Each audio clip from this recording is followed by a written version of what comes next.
Good evening, everyone. Today we explore the incredible intersections of art, passion, Who and seeks happiness in the company of others hasn't danced. with me, quite literally bridges science. Let's start with a very basic question.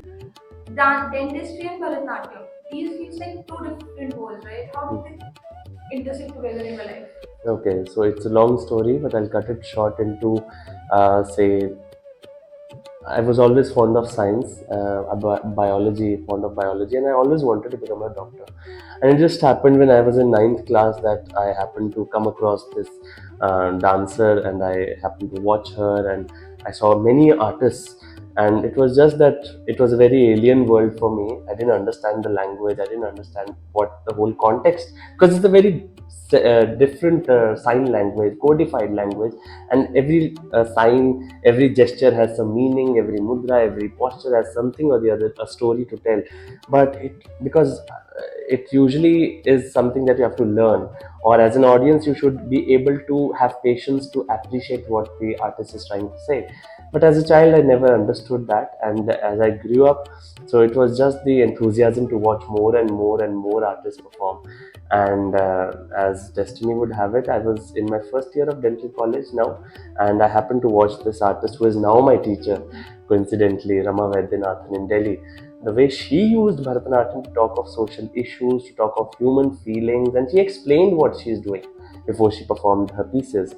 And I mean, that day after the 1.5 hour concert, it was that I was in tears for good 10 minutes, and I went backstage and I told her that how big a fan I was. And she jokingly said, "Oh, have you learned Bharatanatyam?" Because she never expected in Chandigarh one 18-year-old boy coming up to her, like a big fan, and just blabbering so excitedly. And she was like, I was all of what, 18, 19 years old at that time. And she was that, "You come to Delhi, I'll teach you." She said it jokingly, and I took it very seriously that she means it probably. And she said one thing that I took it as a blessing, that I can't touch every human soul who is sitting in the audience. If from 1,000 people I'm able to touch only, say, 5 people, those are the blessed people. So you are blessed. Dentistry may be art laga, or with my dance thing, there's a lot of science involved. How the body posture has to be, how the spine has to be straight, how the eyes or the look or what expression, facial muscles you have to use. So there was a lot of art in science and science in art. So that blended superbly well that I just could not resist carrying both the fields together. Yeah, absolutely. So, how do your patients usually react when they find out that the dentist is a Bharatanatyam dancer? Yeah, that's a very fascinating, interesting question actually, because I would say in a day-to-day life when people get to know, yes, they are surprised. Oh, you carry both the fields together and all. But the real respect comes when I'm on my dance tours, because they usually feel, for example, if I go to a school or if I go for a performance, oh, even till date, there is this thing that, oh, he's a dancer, big deal. One thing is you dance well, and then there's another level of respect. But one thing is, oh, he's a doctor. And then most people think, oh, he's a PhD in Bharatanatyam. And I'm like, no. Then what kind of a doctor? I am a Dantum ka doctor. What? Really? Yeah, wo karke. So that level of respect, I would say unfortunate that dancers who carry both the professions, I mean, separate from being a dancer, some academic degree or something that they are professionally doing, a job, or say somebody is in microbiology, somebody is a lawyer, then only there is a kind of respect. I mean, as a youngster, I can say. But if you are there for years in the field and you have made a respect for yourself, that is another thing.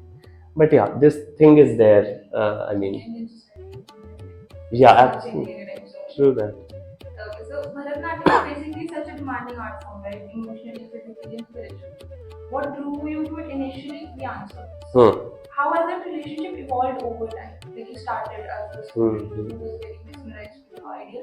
Correct. Now you're a Bharatanatyam guru. Can say not a guru. Guru is a very huge term. At least I know we usually tend to see it as a teacher, a guru in our, I mean, a normal day-to-day life. But a guru is somebody who removes the darkness from one's life. So I won't say myself as a guru, but a propagator and a teacher at a basic level. So my relationship with it, yeah, that's something that I must share. That initially when I started, when I was really interested to learn it. I remember when I met my idol in Delhi. So she heard my story past and then how I wanted to take it forward, and I was really keen and all that. And in my own, say I was naive, or say I was ignorant to not know about the field so much, the hard work that it demanded, and I blurted out, "Oh yes, I can make these hand gestures very easily." She didn't say anything, and she knew that I was, child, and I didn't know anything about the field. And now I do feel that how stupid of me to say such a thing in front of somebody who is million years, decades of performances and touring all across the world. I'm saying such a thing in front of her. But yeah, I mean, I understood the level of hard work it demanded over time. So again, if I mean self practice, hours of self practice, and how much the body giving up some days, and when you don't feel like getting up and going for practice, or sometimes a mishap has happened in your family or somewhere or the other, and you have a performance lined up, you have to travel somewhere, you have come across an injury. How do you make it flexible? How do you make it happen or not make it happen or cancel things? So this relationship is a very important relationship. It's intangible. There's not a person involved, but still this is a relationship. For example, my own teacher gives interesting anecdotes or examples how her teacher used to tell, for example, that dance is an don't treat dance like a mistress, because if she gets upset, she will treat you so badly. Which meant, if you leave practicing dance for days or hours or something, or you treat it like हाँ ठीक है हो जाएगा, like if you treat a individual like ठीक है इसको हम देख लेंगे, that individual will make your life hell. Same thing with the dance. If you don't practice, when you take it non-seriously, then it will give you results. You will get cramps, you will get body aches, you will get injuries, something. But if you do it religiously, regularly, with discipline, with everything involved, your hard work, dedication, it will support you in the worst of your times. So that thing has been there. And like when I delved into learning Bharatanatyam, I realized even more deeper things, I would say. That how I love this motto. My favorite quotation is that one who seeks happiness in the company of others hasn't danced alone. I love this quote, and I tell everybody about it. Okay? When you start practicing, because usually what happens when we teach or when we practice also, we tend to do it in a group. Very rare that somebody would have explored this aspect of dance just practicing alone or just performing solo, right? So that is a different relationship altogether. Having said that, even in group, that is a different kind of happiness altogether. You have company, you have different formations, you have different ideas, brainstorming sessions. So that is there. And even when I started learning and when I delved deeper into it, I started learning Carnatic music as well, because I realized that music, I mean, we are dancing to music, but the intricacies of music, how they affect your movement patterns or your psychology or your thought process during that. Now, sometimes we might have rehearsed things.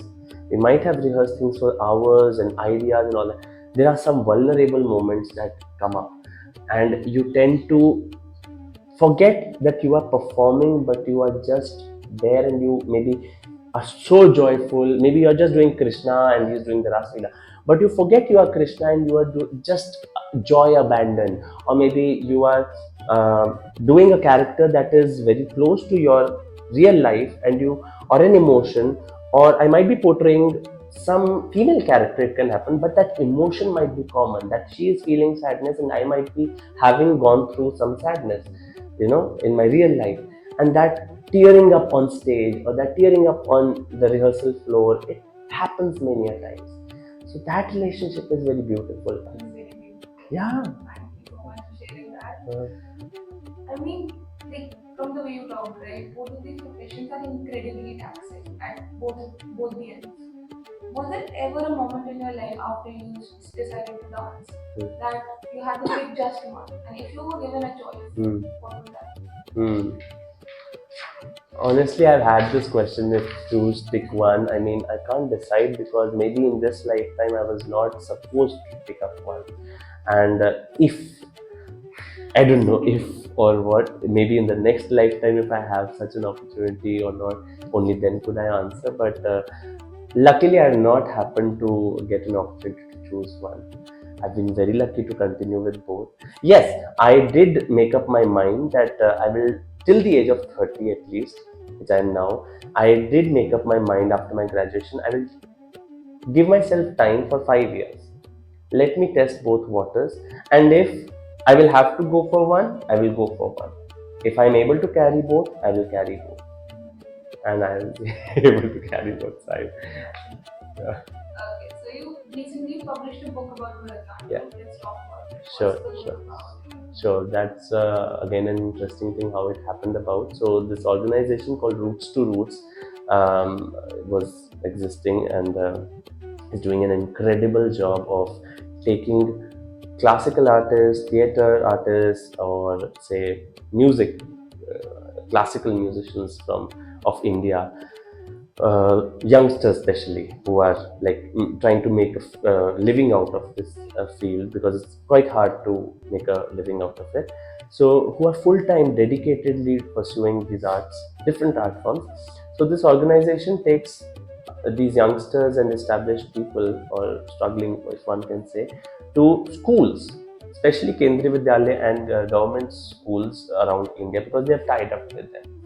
So yearly, one time in a year, so they shuffle the artists. So maybe in some part of India, say Rajasthan, a Kathak artist is going. They are doing a 2 week tour there. Jammu and Kashmir, you get to go 3 4 months, 3 4 weeks. Maybe a Bharatnatyam artist is sent there, because it's very interesting कि जम्मू कश्मीर में आपको भरतनाट्यम देखने को मिल जाए. राजस्थान में you're getting to see Kathak. Maybe somebody sent in Kerala to do Mohiniyattam. Somebody in a what do we say, an isolated place like Jharkhand or Odisha is getting to see Kathakali. So different art forms in different areas of India, and so I mean, few of my seniors and colleagues had already worked. So I'm the student of Padma Bhushan Saroja Vaidyanathan, and her daughter-in-law, who was my idol, Rama Vaidyanathan. So I mean, coincidentally, it happened that I got to learn from two legends. And so the students of Saroja ji, I mean, because she was such a big name in the field and a legendary person figure, so her students got an opportunity to, I mean, the organization must have approached, and she was on the panel of Roots to Roots, the Bharatanatyam panel. And so obviously the organization might have asked her, कि, अच्छा, we would like to have your students, and because teacher ही इतने बढ़िया हैं तो students भी जैसे होते हैं ना बाय डिफॉल्ट अच्छे होंगे. So a few of my seniors had come down to Mohali and Chandigarh to perform for some schools, and I had gone and attended there. Okay, that I was very fascinated with the idea of going to schools and interacting with the kids and seeing the responses, because they are very innocent. They don't know about anything, because as as adults, we tend to have a mental blockade sometimes, or we tend to have, oh, हमने तो TV पे देखा, हमें क्या जरूरत है, oh, it's boring, oh, we have different views. A child doesn't have any view. They are like, okay, maybe somebody is oh, yeah, wo. Different expressions, different emotions pop up, and they're like so enthusiastic to talk and copy you. Maybe we are performing and they are like doing these things and they're trying to imitate you and different stuff. So when I went there, and I had been volunteering for another organization called Spitmake, and it's a very old organization, still doing that amazing job of taking artists to schools and other places, IITs, AIMS, like higher institutions. ये organization specifically schools के लिए था. So I went in some school in Mohali, and I saw these my seniors interact and perform and all that stuff. And so this organization had approached me to write this very book initially. That's how we got in touch. The workshop part came way later. Like after the book thing, like they had just approached me and asked me to write this book, commissioned work by them, and Paragon Publications had published it. So I was like, I would be excited to do it, because I'm also into photography. So I photographed many performances over the years. And so, I mean, I was just excited with the fact that, okay, how dance, especially Indian classical dance and music, can be promoted. I started off as a promoter before becoming an artist myself, and I just used to be I would say, excited or I mean, just floored by the idea of how, apart from performing itself, how arts can be propagated. I mean, Facebook was used for uploading selfies and writing stuff and captions and hashtags. I have used it solely and mainly for the propagation of classical arts. I had a page. I mean, I'm not active there; it's still there, maybe. But the only purpose I've used Facebook for, I used to interview artists on an episode called Monday Milad. So I used to do this. The videos are still there. So any artist who would be visiting, or if somebody is near to my place, near to if somebody is coming to the Go Theatre, or if I am traveling and if I've seen an artist, I would hardly take 10 minutes, 15 minutes and ask the artist, or maybe take an appointment from the artist if somebody is like, घर पे है जैसे ऐसे. So I would take permission and I would just take my phone, selfie mode पे लगाना, and I would just say, okay, a very casual, candid, unfiltered, unedited video. Okay, maybe every Monday this episode comes out, and whenever somebody is watching their Facebook, somebody might come across. Shares might happen. More and more shares means more and more propagation of the art. People will listen, people will watch. Maybe somebody is performing, I'll just take a 1 minute video, upload it. Somebody will like it, somebody will share it. My photography. So photography Fridays I used to. So every day had a specification of, okay, throwback Thursdays, some throwback picture of me from a performance. So Wednesday, Saturday, something like that or the other. I would try to make it engaging, and it had a very good reach, luckily. And so for me, promotion was more important. So I forget what was the question. I can't. What was the question? Question was basically about your book. Book. What's the book about? Yeah. What's So the when message this about? so when this idea of writing a book came about, I was fascinated that, okay, how can Bharatanatyam can be propagated through a book? So basically, the propagation part came about from here, and I was like, yes, I'll do it. No doubts about that.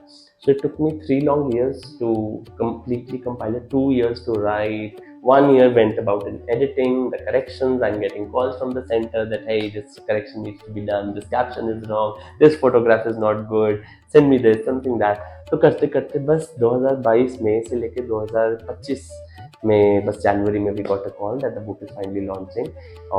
In February, it happened in India Architect Center, New Delhi, in the presence of Padma Shri Kiran Sehgal ji, who is an Odissi exponent, and she's a granddaughter of the legendary actor Zohra Sehgal. Congratulations. Yeah, and Pandit Rakesh Chaurasia, Hari Prasad Chaurasia ji's son. So I was very fortunate with their presence and their, being the chief guest to launch the book. And then it came about in Chandigarh, Harrison's में हुई थी signature भी after a while, and now it's there on Amazon and Flipkart. So anybody can buy it and read it, and yeah. That's interesting.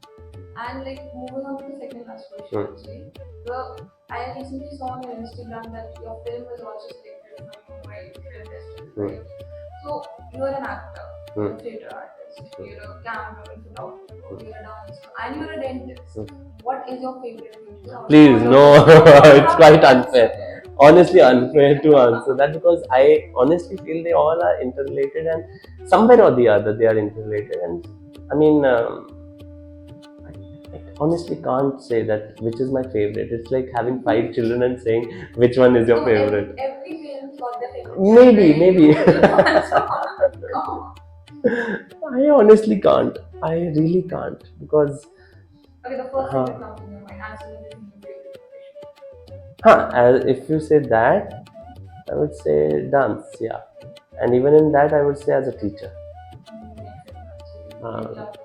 Propagate, so yeah. So the final question and the most basic one, actually, what advice would you give to someone who wants to pursue a serious art form alongside a demanding profession? Okay. Hard work and discipline and dedication is asked for. But despite that, smart work. Hard work alone will not pay you off. Smart work. It's like saying you are reading your whole textbook, and when the exam paper comes up, you don't know what the answer is. It's very important to go through the past 10 years question paper as well. Right? So, yeah, apart from that, connections. I mean, it's not that you use and throw. I'm not saying that. You have to make connections. I mean, without that, people are there because socializing is important. And socializing does not mean, which people misinterpret, that okay, you use person for your purpose and you like disconnect with them, or you don't. No, that's not what it means. You maintain that connection. It not for work purpose, but for courtesy and ethic purpose. If somebody has helped you, maintain that respect for that person. So, but yeah, connections are important. Your socializing is important. Your smart work is important. And make sure that if you really want to create a profession out of it, obviously, see, if you are if you are earning through your main profession, I can't say it's a passion, my dance thing. It's also a profession out of passion. Both fields, actually, I would say. But and yeah, passion is important for doing. If you love what you do, it won't feel like work. So you will enjoy doing what you do. You won't feel burden on what you are doing. But having said that, if one is making you earn and the other is satisfying your soul, great. If both are satisfying your soul, good, but you have to earn your bread and butter. If both are making you earn, absolutely great. And if both are making you earn and satisfying your soul, nothing. That's, I mean, yeah, you won a lottery, honestly. So yeah, I mean, that's the only advice I can give to youngsters who want to who want to carry on with two professions at least, and don't regret. Never ever, if there is an option of if, but what if, think before you delve into it or dive into it. That's all I can say. So one final Hmm. question. Final Hmm. one again. If one person living or dead you love to collaborate with, who's that? Living or dead? Huh. I don't know about dead, but living would be my teacher. Honestly, I've always wanted to dance on stage with her. I've not got an opportunity yet. I really envy the students, the colleagues who dance with her. And I mean, more than a student, I'm more of a fan. And so, obviously, it's like a dream to really perform with her. I hope it So, becomes. hope so. Thank you so much, sir, Thank for you. joining us today. Thank The you. respect you have towards your teacher, I just want to say it's incredible. And Thank you. something I think our generation needs to learn from you. Thank you. I hope someday I'll see you perform. Thank you so much for Thank joining you. us.